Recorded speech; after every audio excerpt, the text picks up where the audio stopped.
roule depuis lundi, 220 km à vélo, 8 jours de périple vers Paris. C'est le challenge que se sont lancés les enfants de l'école Sainte-Ursule à Dijon. Un défi sportif pour se mettre dans l'esprit des jeux. Une aventure qu'ils ne sont pas prêts d'oublier. Vincent Tollet avec Théo Collet. Le long du canal de Bourgogne, une petite troupe fluorescente. 22 enfants de CM1 et CM2 pédalent vaillamment. Aujourd'hui, troisième étape, la plus longue, 54 km depuis Pouilly en Ossois. J'ai jamais fait plus de 10 km en vélo en une journée. Du coup là, en faire 50, c'est un sacré défi. Et on a osé et on va y arriver. 8 jours, à vélo et sans parents, une aventure voulue par cet enseignant.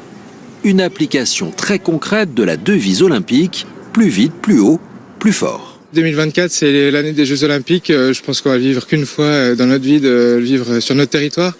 Donc il fallait pas passer à côté. Les enfants, ils accrochent tout de suite.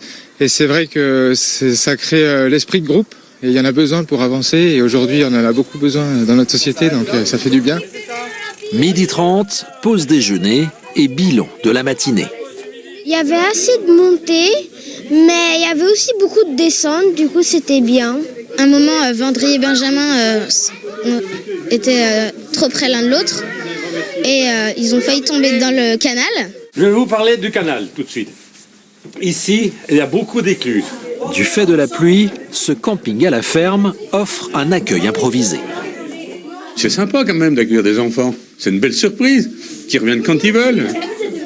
En 3 jours, 100 km déjà avalés. Qu'est-ce que tu vas garder de tout ça, dis-moi? Les bons souvenirs. La fierté de mes parents surtout. C'est quelque chose que peu d'enfants vivent et ça en fera sûrement des adolescents et des adultes aguerris, beaucoup plus aptes à se dépasser. Ce soir, les enfants dorment à Montbard. L'arrivée à la Tour Eiffel est prévue lundi. Vive les vélos olympiques!